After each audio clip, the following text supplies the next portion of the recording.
तहलके हैदराबाद बहराड़ीअ में माण्हुनि जे पाइदार समाजी मुआशी तरक़ी ऐं समाजी जागरता लाइ गच अरसे खां जाखुड़ींदड़ 75 कै तंज़ीम 6वीं सालगिरह सोशल वेलफेयर डिपार्टमेंट जे असिस्टेंट डायरेक्टर शफ़क़त अली सोलंकी जे सहकार सां ऑफिस में मल्हाई वई।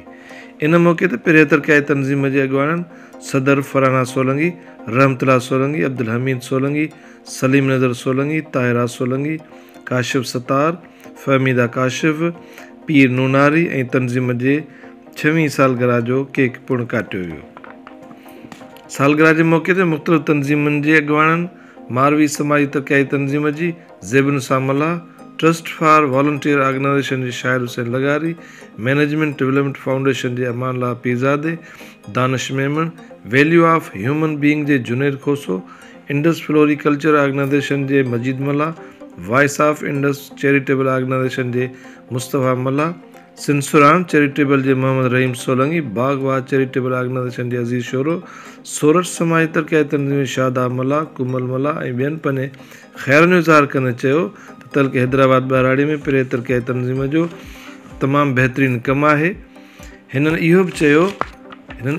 त 75 तरक़ियाती तंज़ीम पोलियो जे क़ौमी मुहिम हुजे, कश्मीरियुनि सां यकजहती जो ॾींहुं हुजे, मंशियात गुरबत धरती जो आलमी ॾींहुं हुजे, माहौलियात जी बहितरी, ॿेलनि जे तहफ़ुज़ वारी जदोजहद हुजे, इंसानी हक़नि जो आलमी ॾींहुं हुजे, क़ानूनी आगाही हुजे, औरतुनि जा शनाख़्ती कार्ड ऐं वोटर लिस्टुनि में नाला दाख़िल कराइण जो अमल हुजे। हीअ तंज़ीम सभिनी खां बहितरीनु क़दम खणंदे तइलीम, सिहत, नौजवान लाइ रांदियुनि जो एहतमाम करणो हुजे।